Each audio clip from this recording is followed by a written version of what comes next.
Alors, je commence. Ok.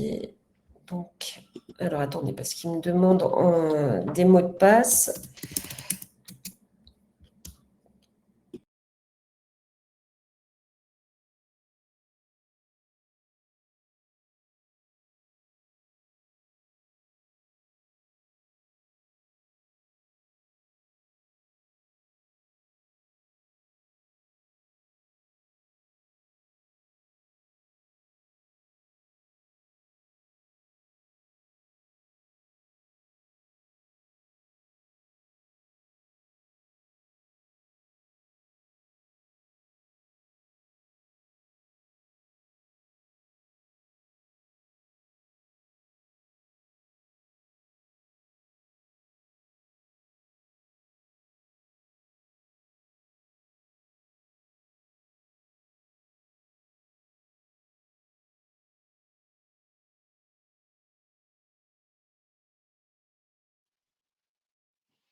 Alors, nous avons de nouveau un souci technique. On va essayer de trouver la solution avec Ludivine pour pouvoir vous faire la présentation.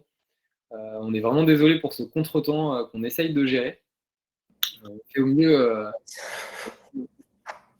Bon, je crois que c'est vraiment la cata d'un point de vue technique. Okay. Bon, j'ose espérer qu'on va y arriver. Donc, bon, pour éviter de perdre trop de temps, je vous propose de lancer le diaporama de façon à vous présenter le dispositif FRED 21. Donc, je vais partager mon écran. J'espère que tout va bien se passer. On y croit, Ludivine, ça va marcher. Ouais, ça va marcher. Allez, alors, tout l'écran. Ok, partager. Ok. Alors, est-ce que vous voyez mon écran? Oui, Hugo, on voit. Alors, si tu peux le mettre en un peu plus grand, ouais, c'est top. Donc, si vous avez des questions, surtout, n'hésitez pas à les poser dans le chat. Moi, je ferai le lien avec Ludivine pour pouvoir vous répondre au fur et à mesure de la conversation. En sachant que toute la présentation sera enregistrée, on vous la mettra à disposition sur le lien qui sera en fin de présentation. Voilà. Ok. Ludivine, c'est à toi de jouer. Ok, au niveau de l'écran, ça va, Hugo? L'écran est pleine page? Oui, c'est bon pour moi. Les participants, vous pouvez faire un commentaire si c'est pas OK pour vous. Ok, super. Bon, allez, on commence. Donc, juste pour remettre dans le contexte, on va effectivement voir de quoi on parle finalement. Le dispositif RED 21, l'objectif, c'est de décarboner le transport, mais la décarbonation, de quoi on parle au départ et d'où on part, justement. Ensuite, on viendra sur le programme avec le dispositif RED 21 et l'objectif, ça sera surtout de vous montrer un cas client pour vous dire, pour vous montrer quelles sont les actions possibles pour réduire les émissions GES de vos transports. Allez, on commence. Donc, on parle de quoi au niveau de la décarbonation? Il faut surtout remonter à l'origine du problème, qui en fait est le réchauffement climatique. Juste cette petite courbe de température qui met en évidence, vous voyez, une évolution des températures catastrophiques depuis les années, on va dire 1950, alors que depuis les 2000 dernières années, on voyait qu'il y avait quand même une certaine régularité. Et là, on voit une accélération de l'augmentation de la température au niveau de la planète. Donc, premier point, effectivement, ce réchauffement climatique. Par rapport à ça, comme vous le savez, les États ont pris un certain nombre on va dire, d'actions, ont mené un certain nombre d'actions. Donc, on voit qui se sont étalées finalement en deux temps. Le premier temps, sur une prise de mesure entre les années 1980-87 jusqu'à 2015, où finalement les États ont justement mesuré le réchauffement climatique et surtout quels étaient l'impact en fait des activités humaines sur ce réchauffement climatique. Et petit à petit, sont arrivés à montrer que bien évidemment, les émissions GES résultant des activités humaines étaient responsables de l'augmentation de l'effet de serre et donc du réchauffement climatique. À partir de ce moment où le constat a été fait, les États ont pu mettre en place un certain nombre de dispositifs d'action visant effectivement à maîtriser, en tout cas à réduire ces émissions GES.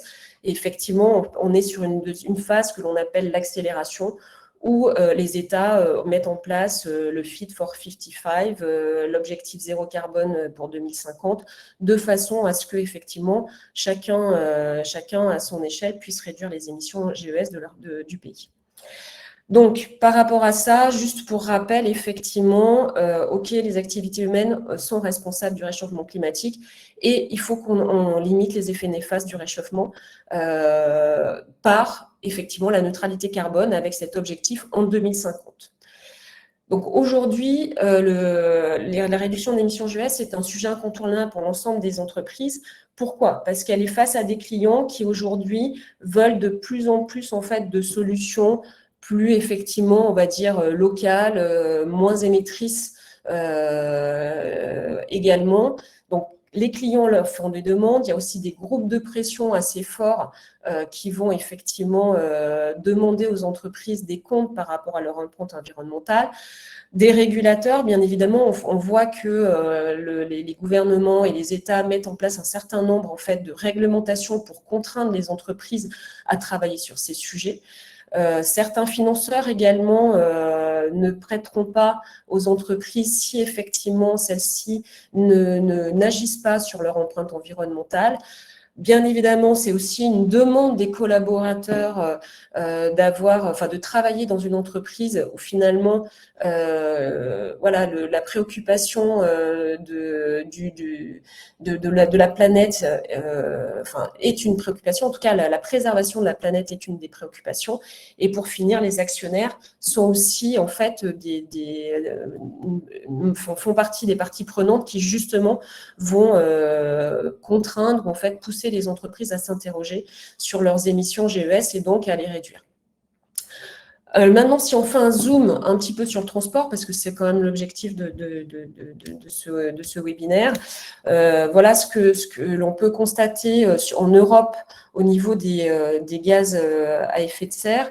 Qu'est-ce qu'on voit en fait dans ce petit graphe animé? C'est que, vous voyez, le transport ne fait qu'augmenter là où d'autres activités baissent leur empreinte, en tout cas leurs émissions GES. Tout simplement, c'est lié au fait, à notre consommation qui est de plus en plus importante et notre besoin en fait de transport pour justement répondre à cette consommation grandissante. Hop là. Donc, si on regarde en France, aujourd'hui, le transport est responsable de 31% des émissions GES en France. Et on a un objectif donc fixé par la SNBC, donc Stratégie nationale bas carbone, qui est de réduire de 28% ces émissions en 2030 par rapport à 2015. Donc, par rapport à ça, un certain nombre d'actions ont été mises en place. Mais juste, je voudrais, avant d'aller sur les actions et notamment vous présenter le programme EVE, juste pour refixer le cadre au niveau du transport, qu'est-ce qu'on voit sur ces 31% d'émissions GES 31% des émissions GES que représente le transport, c'est que finalement, la moitié des émissions sont générées par les véhicules particuliers et le transport en fait, de personnes, un peu plus de 50%, on arrive à 57%, et le reste concerne le transport de marchandises qui est réparti effectivement à travers des véhicules routiers, du ferroviaire, du maritime, de l'aérien.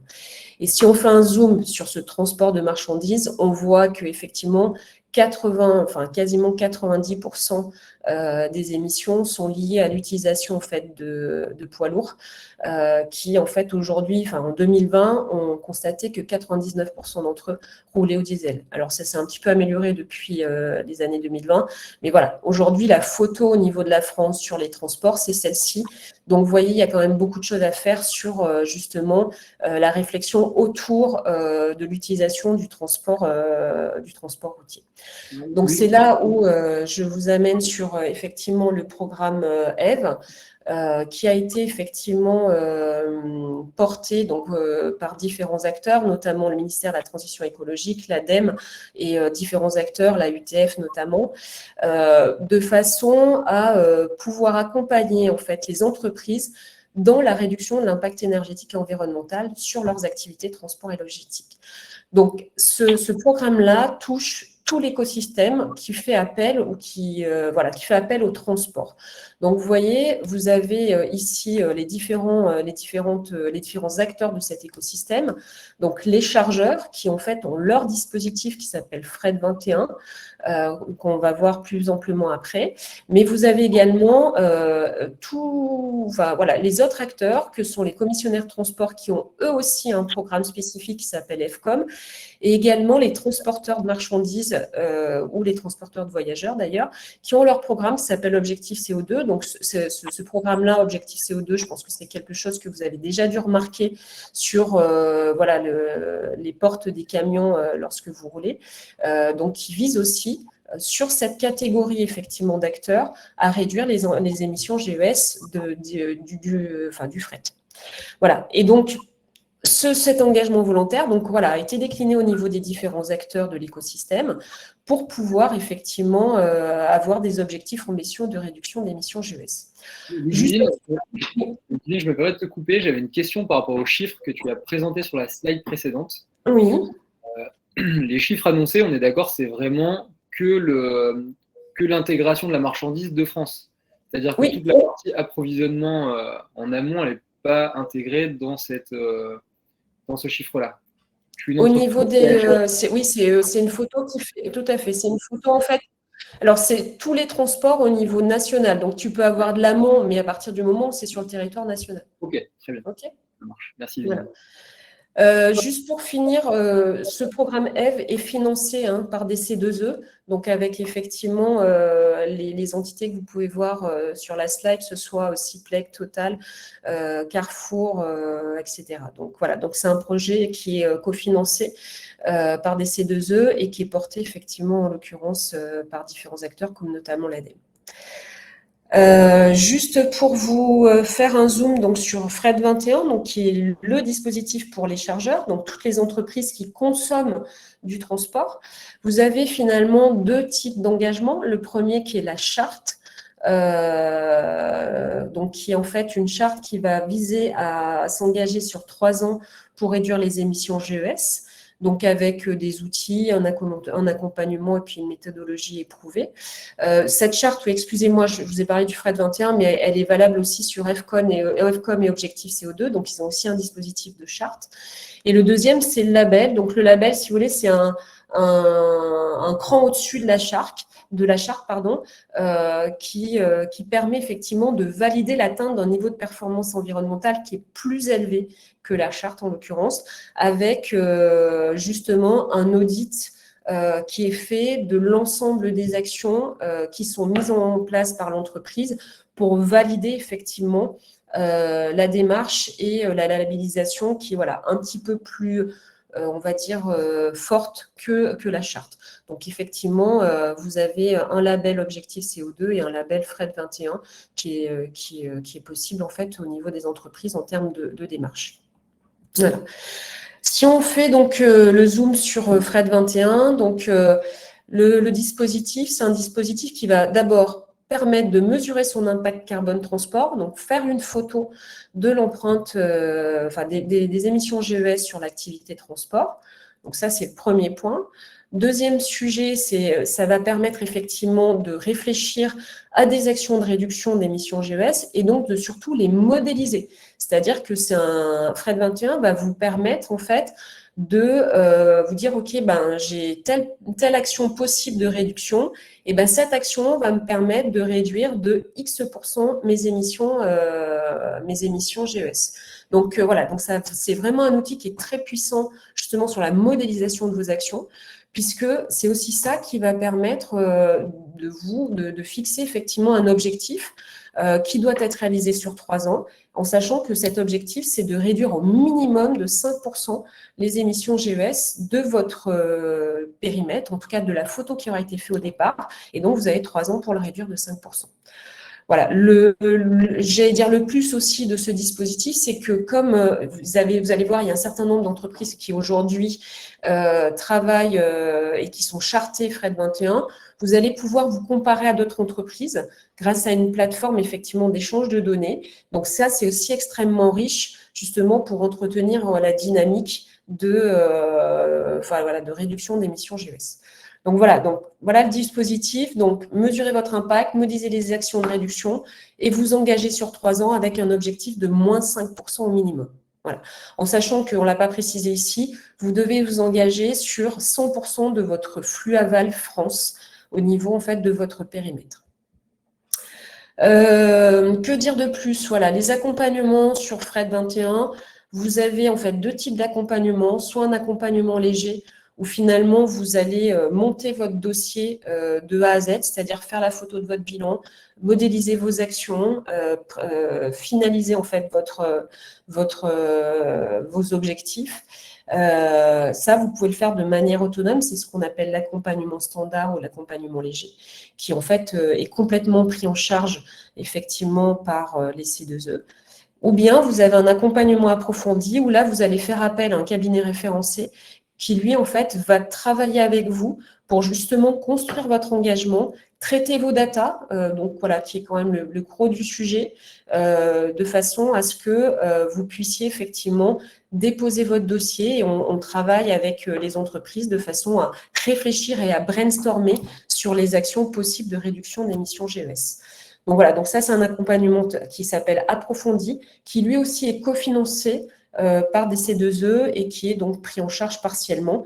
D'ailleurs, je crois que je le dis après, voilà, enfin on le dit après, voilà, vous avez des subventions en fonction de la taille des entreprises pour prendre en charge cet accompagnement approfondi. Donc un coup de pouce assez intéressant lorsque les entreprises en fait se lancent dans l'engagement Fred 21. Dernière chose qu'on voulait vous montrer également, juste pour vous voilà, refixer un petit peu le cadre, lorsque vous allez vous engager, en tout cas quand vous êtes intéressé par cette démarche, la première chose effectivement à faire, c'est que vous allez choisir votre type d'accompagnement. Est-ce que vous allez en accompagnement léger, donc vous lancez tout seul, ou est-ce que vous faites accompagner d'un cabinet qui va vous aider à construire votre engagement? Deuxième point, vous allez signer votre lettre d'adhésion, donc auprès de la UTF ou EcoCO2 qui va vous aider sur cet aspect-là. Et ensuite, on rentre dans je construis mon engagement. Donc, on définit le périmètre d'engagement, donc sur quoi vous voulez travailler, le flux amont, le flux aval, vos flux intersites, enfin vos flux internes. Donc voilà, donc on définit dans un premier temps le périmètre d'engagement. Ensuite, on va mesurer l'impact CO2 sur le périmètre. Donc ça, c'est la photo, c'est ce que je vous disais tout à l'heure, la photo de votre périmètre en termes d'émissions GES. Ensuite, on travaille avec l'ensemble des intervenants pour pouvoir brainstormer, réfléchir à des leviers de réduction pour justement réduire votre empreinte environnementale. Et ensuite, on va simuler chacune des actions.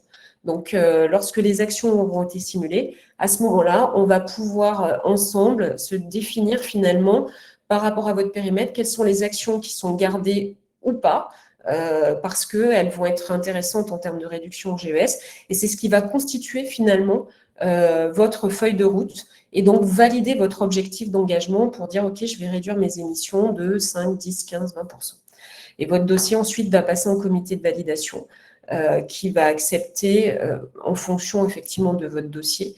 Donc votre dossier, vous serez charté et là, vous partez pour effectivement la mise en œuvre de votre feuille de route de décarbonation pendant une durée de 3 ans. Voilà. Voilà comment se déroulent effectivement les grandes étapes de l'engagement. Donc c'est relativement simple. Ce que l'on voulait également préciser, c'est effectivement pourquoi on s'engage. On s'engage pour un bénéfice environnemental, bien évidemment. Aussi, il ne faut pas oublier un bénéfice économique parce qu'il ne faut pas opposer les deux démarches. Bénéfice économique, on le voit parce qu'effectivement, quand vous travaillez sur vos flux, ça vous pousse effectivement à réduire certains coûts. Troisième point, le bénéfice managérial, parce que toute cette démarche, elle est faite au sein de l'entreprise et avec différents collaborateurs, donc ce qui permet de fédérer les collaborateurs autour d'enjeux climatiques et autour d'un projet d'entreprise. Et puis, ce qu'il faut aussi voir, c'est que vous allez également avoir un double bénéfice commercial parce que potentiellement, vous allez répondre aux attentes de vos clients, mais aussi vous allez travailler avec vos fournisseurs qui auront ces mêmes attentes en fait. Hein. Donc, bénéfice commercial. Et puis, pour finir sur les 2 derniers points, c'est que vous allez avoir un bénéfice réglementaire parce que vous allez connaître votre bilan carbone et valoriser votre plan d'action pour pouvoir finalement anticiper une réglementation beaucoup plus contraignante que celle qui existe aujourd'hui, en sachant que oui, FRED 21 est un dispositif qui est porté par l'ADEME et donc qui est reconnu par les pouvoirs publics. Donc voilà, FRED 21 vous permet effectivement de répondre à pas mal effectivement j'allais dire d'interrogations, de questions, d'attentes, enfin d'attendus, que ce soit interne ou externe à l'entreprise. Donc voilà, c'est un très, très bon dispositif qui coche beaucoup de cases. Si on rentre un peu dans le vif du sujet sur les leviers, enfin en tout cas sur quoi finalement le dispositif FRED 21 vous permet de travailler, il y a 4 axes qui sont travaillés au sein du dispositif FRED 21. Le premier axe, c'est le taux de chargement. Donc, après avoir fait votre bilan, le bilan des émissions GES sur votre périmètre, on va travailler donc soit sur le taux de chargement, donc avec des optimisations de véhicules, avec des palettes plus légères, des palettes plus remplies. Finalement, on va commencer à travailler sur le remplissage de vos cartons, le remplissage de vos palettes, le remplissage des véhicules, voilà, de façon à pouvoir travailler sur l'optimisation de taux de chargement. Deuxième axe, les distances parcourues, où là, on va travailler plutôt sur les flux pour savoir effectivement où les flux démarrent, où ils se finissent, et est-ce qu'il n'y aurait pas d'autres, j'allais dire, aménagements qui pourraient être faits. Donc ça, c'est le deuxième axe. Le troisième axe, ça va être les moyens de transport avec des réflexions autour soit des énergies alternatives comme voilà, du GNV, du biogaz, du besson, etc. Ou bien du report modal qui aujourd'hui est un gros sujet pour les chargeurs vers le rail ou vers le ferroviaire, enfin vers le fluvial, pardon, excusez-moi. Et puis, des questions de fond sur notamment des flux internationaux qui utilisent le fret aérien vers des reports vers du maritime. Voilà pour les moyens de transport. Et le dernier axe qui concerne les achats responsables correspond à finalement travailler avec des partenaires qui eux aussi sont engagés dans des démarches de décarbonation, notamment la charte dont je vous ai parlé tout à l'heure, Objectif CO2 ou le label Objectif CO2, ou bien effectivement d'autres labels qui peuvent exister. Donc voilà, donc ça c'est les leviers d'action sur lesquels on travaille dans le cadre de FRED 21, qui sont donc les axes sur lesquels les entreprises doivent s'engager. Juste pour rappel, il faut que 3 axes soient retenus au sein des entreprises pour que les dossiers soient validés. 3 axes sur 4. Voilà. N'hésitez pas à poser des questions. Là, moi, je vais juste vous présenter rapidement. Vous voyez, bon, plus de 400 entreprises qui sont engagées au niveau de la charte FRED 21. Donc, voilà. C'est un dispositif qui existe depuis 5 ans maintenant. Donc, vous voyez, qui aujourd'hui a fait ses preuves et qui pousse des entreprises qui s'étaient engagées au début à se réengager une nouvelle fois. Donc, voilà, c'est un beau dispositif qui permet effectivement de fédérer les entreprises autour effectivement d'un même objectif qui est la réduction d'émissions GES. Voilà, vous avez différents secteurs d'activité qui sont présents, que ce soit des grandes entreprises, des PME, des TPE, et des secteurs d'activité très, très variés. Voilà, et puis vous avez aussi le label FRED 21, avec effectivement une douzaine d'entreprises que vous voyez à l'écran, qui ont passé le cap de je veux aller au-delà de la charte et effectivement pouvoir effectivement contrôler toutes les actions à travers un audit et donc être labellisé par FRED 21. Voilà, j'en ai fini de la présentation générale de dispositif. Ce que je voulais faire maintenant, c'est vous présenter un cas client pour que ça soit un peu plus concret encore pour vous. J'espère, alors effectivement, comme on a perdu un quart d'heure là pour se connecter, j'ai essayé d'aller assez vite, donc j'espère que ça n'a pas été trop rapide ou trop confus voilà, pour vous. En tout cas, voilà, le chat est fait pour poser des questions, donc n'hésitez pas. Hugo, non, tu as des remarques ou tu... Alors, on n'a pas de questions. Non, ça va? Non, on n'a Ok. pas de questions pour le moment, mais surtout, n'hésitez pas à en poser. Ludivine sera là pour y répondre. Voilà, tout à fait. Donc, allez, ben, je poursuis. Donc, je voulais vous présenter une société qu'on a pu accompagner dans le cadre de la mise en place de la charte Fred 21, donc qui est une société qui s'appelle Arcadie.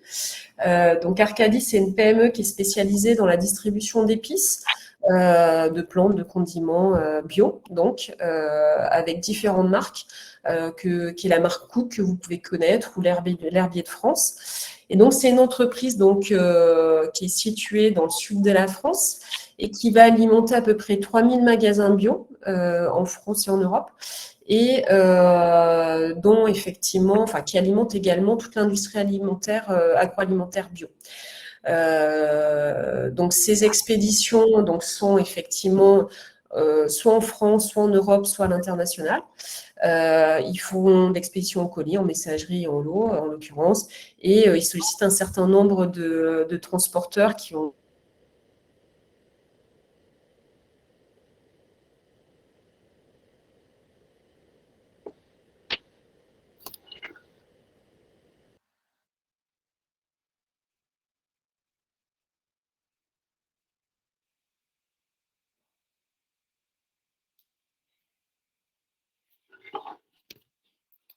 Je crois que nous avons perdu Ludivine dans la présentation de l'entreprise.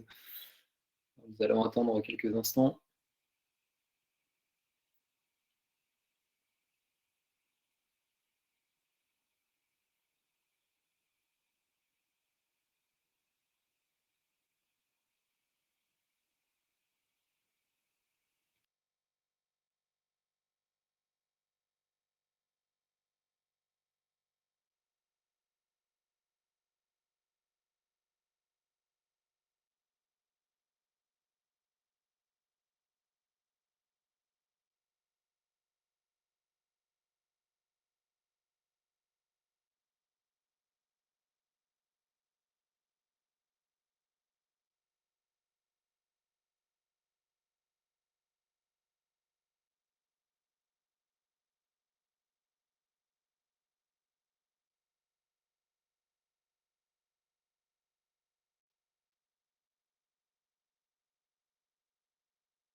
Alors, on a le PowerPoint qui défile, mais on ne voit pas. Ludivine, on ne te voit pas.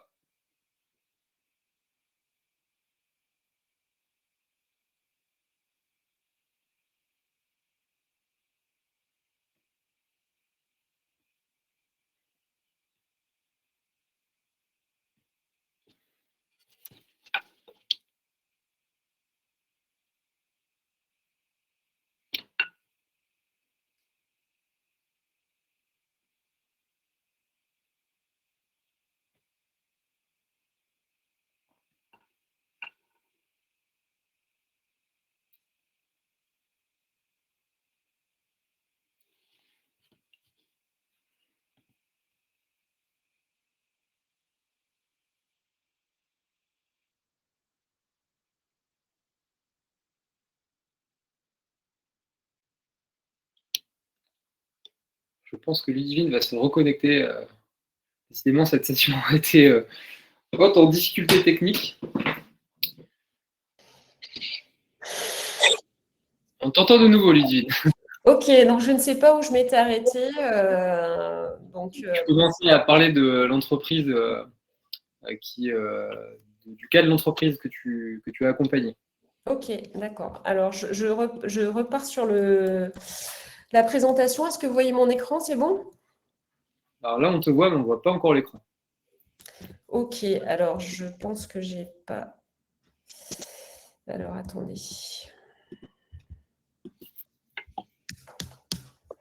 Alors, maintenant, je ne peux plus partager mon écran. C'est génial. J'adore. Ah, ça y est, ça y est, ça y est, ça y est. Ok. Voilà, ok. Est-ce que c'est bon? Oui, c'est bon, Ludivine. Ok, donc je reprends, excusez-moi, c'est vraiment chaotique. Donc Arcadie, donc PME qui est spécialisée dans la distribution d'épices avec les marques Cook et Herbier de France, donc qui vont alimenter 3000 magasins bio en France et en Europe, ainsi que l'industrie agroalimentaire. On a fait le choix, enfin ils ont fait le choix en fait de travailler sur l'ensemble de leur flux France, Europe et international, que ce soit des expéditions en fait qu'ils font soit en colis, soit en messagerie, soit en lot. Et donc, on a pu effectivement travailler sur l'ensemble de ces flux. Donc, juste pour vous montrer le premier point, donc je vous disais tout à l'heure qu'on commence par travailler sur les émissions GES, enfin, valoriser les émissions GES du périmètre transport. Donc, pour cette société, donc la société Arcadie, on a travaillé sur la France, l'Europe et le grand export pour effectivement mettre en évidence 59 équivalents tonnes CO2 sur l'année de référence. Donc ça, c'est le périmètre qui a permis d'avoir la photo de leurs émissions GES sur lequel on a pu travailler. Donc, ce que je vous disais tout à l'heure, c'est qu'on a travaillé avec les différents acteurs de l'entreprise qui intervenait sur le transport, donc aussi bien responsable transport, logistique, les achats, la responsable RSE et le commercial ou l'ADV, de façon à ce que tout le monde soit embarqué dans cette démarche d'entreprise pour réduire les émissions GES, parce que c'est toujours plus facile quand derrière on met en œuvre. Quand les gens ont participé au départ, ils sont partie prenante dès le départ du projet pour justement que la mise en œuvre soit beaucoup plus simple. Donc voilà, donc on fait une séance de brainstorming avec l'ensemble des intervenants, enfin des acteurs, pour justement travailler sur ces 4 axes. Je me permets de poser une question par rapport au brainstorming que tu fais. Est-ce que tu perçois, toi, dans les entreprises que tu as évaluées, des réfractaires justement au changement, ou en tout cas à l'analyse que tu proposes? Franchement, alors soit on est tombé sur des super clients à chaque fois, mais en réalité, non, parce que quand les entreprises s'engagent dans une démarche Fred 21, ils sont volontaires en l'occurrence. Donc, on n'a pas rencontré en fait de frein. Après, il y a des actions qui sont plus ou moins difficiles à mettre en œuvre, mais franchement, toutes les entreprises qu'on a accompagnées, alors est-ce que c'est parce qu'on a eu de la chance, en tout cas, je ne crois pas. Voilà, ils sont tous volontaires et franchement, on n'a pas de frein. On n'a pas de gros frein. Après, on a quelques difficultés pour, voilà, quand je disais de la mise en œuvre, mais pas de gros frein, franchement. Ok. ça marche. Donc, c'est plutôt agréable. Voilà. Donc, je ne reviens pas sur les 4 axes que l'on a vus tout à l'heure. Si on va effectivement sur les différentes actions que cette entreprise a pu mettre en œuvre, en tout cas évaluer dans un premier temps. Donc, la première action concerne les moyens de transport. Donc, là où on a travaillé sur l'utilisation de transporteurs qui utilisent de l'HVO. Donc, l'HVO, c'est des huiles de friture au lieu du B7. Hein. Donc là, l'objectif, c'est de passer 50% des flux affrétés en HVO. Donc, vous voyez, une action qui permet de réduire de 3 tonnes, enfin un peu moins de 3 tonnes d'équivalent CO2, les émissions GES, donc un gros impact. Donc ça a été une des premières actions évaluées en termes de réduction d'émissions. Deuxième sujet, le report modal. Donc là où on est plutôt focus sur 3 clients qui sont situés en Auvergne-Rhône-Alpes. Donc là, l'objectif, c'était de basculer de la route vers le fleuve, donc comme mode principal. Et ça, cette action, donc vous pouvez voir, c'est 0,78 tonnes de CO2, moins impactant que l'HVO, mais parce qu'effectivement, on est sur un volume qui est moins important. Ensuite, toujours report modal. Donc là, on a fait un focus sur 2 clients en Île-de-France, où là, on est allé sur du report ferroviaire. Donc, l'objectif, c'était de passer 100% de ces flux-là en ferroviaire. Juste ce que l'on peut voir, c'est que le report modal ferroviaire, en l'occurrence, bon, tout comme le fluvial, est toujours beaucoup plus intéressant à partir du moment où on fait des distances longues en termes justement de flux. Donc, on préconise effectivement plutôt d'aller sur report modal sur effectivement des liaisons assez longues pour que ça soit suffisamment significatif. Donc voilà, donc là, bon, 4,5 tonnes équivalent CO2. Donc vous voyez aussi un gros impact en termes de réduction d'émissions GES. De toute manière, il faut voir que le report modal aujourd'hui est un sujet qui intéresse beaucoup les entreprises, qui est très impactant, effectivement, parce que le facteur d'émission sur du ferroviaire ou sur du fluvial est bien moindre que des facteurs d'émission en route. Donc voilà, donc c'est un sujet qui est vraiment plébiscité aujourd'hui par les entreprises, qui n'est pas facile à mettre en œuvre, c'est sûr, mais qui est plébiscité. Donc voilà, donc 3 actions sur les moyens de transport. Ensuite, on a travaillé avec ce client sur le taux de chargement. Donc je vous disais effectivement, l'idée c'est de travailler sur l'optimisation des remplissages de cartons de palettes, etc. Là, on a travaillé plutôt sur le poids en fait transporté parce qu'ils utilisaient des palettes Europe, donc des palettes Europe et consignées en fait qui sont beaucoup plus et des palettes semi-lourdes, pardon, excusez-moi, qui sont beaucoup plus lourdes que des palettes perdues. Alors qu'il n'y avait aucune contrainte chez eux en fait de passer sur des palettes perdues. Donc effectivement, on a gagné quelques kilos par palette et donc beaucoup au final pour finalement une action qui est très facile à mettre en place. Donc voilà, donc taux de chargement qui a été travaillé sur des passages de palettes semi-lourdes en palettes perdues, donc sur le flux Europe. Sur le flux France également, ça a été aussi une autre action, encore une fois très facile à mettre en place. Et puis, sur le taux de chargement, on a aussi travaillé sur finalement la réduction des fréquences d'enlèvement et donc de livraison de certains clients.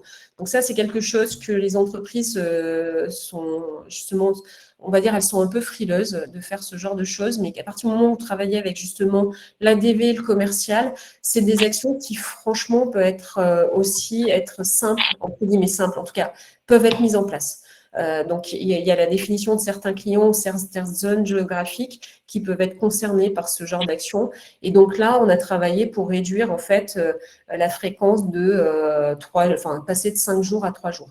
Donc, vous voyez, ça veut dire qu'on va augmenter les taux de chargement mécaniquement parce qu'on va regrouper en fait des expéditions que l'on aurait égrenées en fait finalement sur 5 jours au lieu de 3 jours. Et voilà, avec un impact de 1 tonne. Donc voilà, donc gros sujet aussi pour l'entreprise. Ensuite, si je passe, je vais assez vite parce que je vois que l'heure tourne. On a travaillé sur les achats responsables. Donc voilà, donc là, de travailler avec des prestataires transport qui étaient chartés ou labellisés objectif CO2. Donc voilà, donc c'est une des actions. Et puis le dernier point, alors là aussi un peu coup de poing. Alors je vous rassure, on n'a pas, c'est exceptionnel pour ce client-là. Sur les distances parcourues, c'est un client qui a décidé d'arrêter en fait de faire de l'aérien pour certains clients, donc notamment Polynésie et Nouvelle-Calédonie et Canada, donc les destinations les plus lointaines. Donc, ils ont arrêté, ils ont informé leurs clients qu'ils ne les livreraient plus en aérien. Donc, voilà, soit c'est du maritime, soit en fait, ils ne les livrent plus. Donc, bon, c'est exceptionnel d'avoir ce genre d'action, mais voilà, on travaille sur du report, notamment entre de l'aérien et du maritime. Voilà, ou bien de l'arrêt complet en fait d'utilisation en fait de certains modes de transport, comme ça a été le cas pour cette entreprise. Donc voilà, donc bon après si la dernière action, mais qui est en train d'être retravaillée, enfin qui va probablement être ajoutée, c'est effectivement de la livraison sur le dernier kilomètre en véhicule électrique, donc notamment pour les ZFE. Hein. Donc là, c'est une action qui n'a pas fait partie effectivement de l'engagement initial de l'entreprise, mais qui est travaillée actuellement en deuxième année d'engagement, justement pour voilà, réduire l'impact sur la livraison en ville. Ok, voilà, donc globalement chez ce client, on avait un potentiel de 21% de réduction d'émissions GES, donc de 12 tonnes équivalent CO2. Et donc cette entreprise a fait le choix de garder que 15% de réduction, donc c'est-à-dire 9 tonnes équivalent CO2 évitées à la fin de son engagement des 3 ans. Donc voilà, voilà pour cette entreprise, c'est voilà un beau challenge. Voilà, vous voyez, c'est 5% minimum. Là, ils ont décidé d'aller sur moins de 15%. Et donc sur les différentes actions qu'on a pu partager ensemble, qui touchent finalement les 4 axes proposés par Fred 21. Voilà. Ludivine, qu'est-ce qui les bloque à aller plus loin dans la démarche par rapport au potentiel total? Alors, il n'y a rien en fait qui les bloque, c'est juste, enfin, rien. Je veux dire, les entreprises se posent la question en disant oui, mais si finalement j'atteins pas les 21%, qu'est-ce qui se passe par rapport en fait à l'image extérieure ou même en interne? Donc voilà, ils se disent si j'atteins pas les 21%, potentiellement ça va être frustrant pour les équipes qui ont travaillé sur cet engagement-là. Potentiellement, on a peut-être des comptes à rendre à nos clients si on n'est pas arrivé aux 21%. Donc, c'est plutôt la prudence, en fait. Ils se disent, OK, on va se fixer un objectif qui est peut-être un petit peu moins ambitieux, donc qui est de 15%, mais voilà, qui n'est pas, enfin, qui va permettre effectivement de garder cette dynamique sur les 3 ans auprès des collaborateurs. Et si on arrive au 21, c'est super parce qu'on a dépassé notre engagement. Voilà, on est plutôt dans cette démarche-là, plutôt de prudence et de dire, voilà, on ne veut pas démotiver les gens en interne, tout comme, effectivement, il faut qu'on atteigne, et on veut atteindre ces 15% minimum. Si on fait plus, c'est super et on va s'engager pour faire plus. Alors, les 8 actions vont être menées, mais après, c'est plutôt sur le résultat, potentiellement. Si, je ne sais pas, hein, si ils n'arrivent pas à passer les clients en fluvial, par exemple, parce que il y a un problème de délai ou le client n'accepte pas. Enfin bref, potentiellement, si cette action-là ne marche pas, ils n'atteindront pas exactement les 21%. Donc voilà, c'est pour ça. Ils préfèrent effectivement préserver finalement la motivation des équipes et de tenir un engagement, on va dire, ferme et atteignable plutôt que voilà, de prendre ce risque-là. Ok. Ok. Voilà, je ne sais pas s'il y a des questions au niveau du chat. Oui, j'avais une question de Corinne qui demandait s'il y avait une liste de transporteurs qui soignent leur rejet carbone. Oui, tout à fait. Effectivement, il faut savoir que Objectif CO2 a un site internet. Donc, vous tapez, je pourrais vous le mettre après, Objectif CO2, vous allez tomber sur la page et vous avez la liste de tous les transporteurs qui sont chartés et labellisés aujourd'hui en France. Voilà. Je n'ai pas d'autres questions. Ludivine, dans le cadre de tes missions, en général, quelles sont les grandes difficultés que tu rencontres dans le déploiement du processus Fred 21?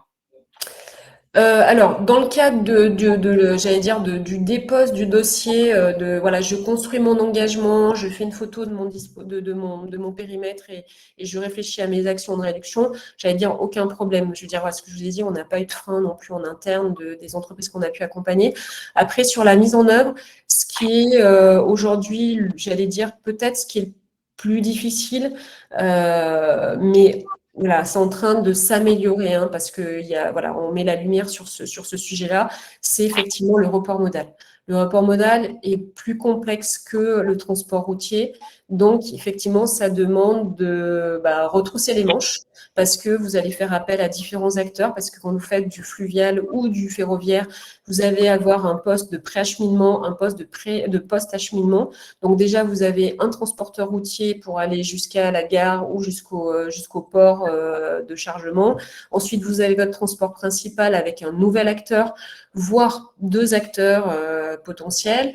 Ensuite, vous avez un transporteur à gérer pour la livraison dernier kilomètre. Donc, il y a tous ces interlocuteurs à gérer. C'est du délai supplémentaire, c'est voilà, d'autres échanges. Donc là, effectivement, c'est effectivement quelque chose qui prend plus de temps. Après, voilà, l'engagement Fret 21 est sur 3 ans. Donc voilà, en 3 ans, on est en mesure de passer sur du report modal. Par contre, voilà, c'est un sujet qui demande effectivement d'avoir vraiment envie de le faire et d'aller chercher, monter son plan de transport, voilà, mais qui est plus complexe que finalement de prendre son téléphone et d'appeler un transporteur. Ok. Voilà. Et Mais sinon, globalement, les entreprises jouent le jeu et ont des résultats qui sont intéressants dans la réduction des émissions GES. Et voilà, elles atteignent leurs objectifs. En tout cas, elles se donnent les moyens pour. D'accord. Et quelle est la maturité des entreprises qui font appel à Fret 21? C'est plutôt des entreprises qui sont matures d'un point de vue gestion globale de la supply ou tu as vraiment tout type d'entreprise qui rentre dans cette... Il y a vraiment tout type d'entreprise. Ouais, vraiment tout type d'entreprise. Et je suis pas sûre que ça soit une question de maturité en fait de supply, mais plutôt d'une maturité, j'ai envie de dire, carbone de l'entreprise. Si vous avez effectivement des dirigeants qui sont sensibilisés et dont ça fait partie et ils ancrent effectivement l'empreinte environnementale dans l'ADN entre guillemets de l'entreprise. J'ai envie de dire, voilà, vous avez des gens en face de vous qui sont volontaires, qui sont intéressés et voilà, avec qui ça sera beaucoup plus fluide. Mais voilà, c'est plus la maturité, on va dire, carbone, ce que je peux appeler la maturité carbone, qui fait la différence. Mais après, les entreprises viennent au dispositif Fret 21 pour différentes raisons. Soit parce qu'effectivement, la direction a ancré la réduction d'émissions GES dans la stratégie de l'entreprise. Donc, effectivement, il faut qu'au niveau transport, il y ait des choses qui soient faites.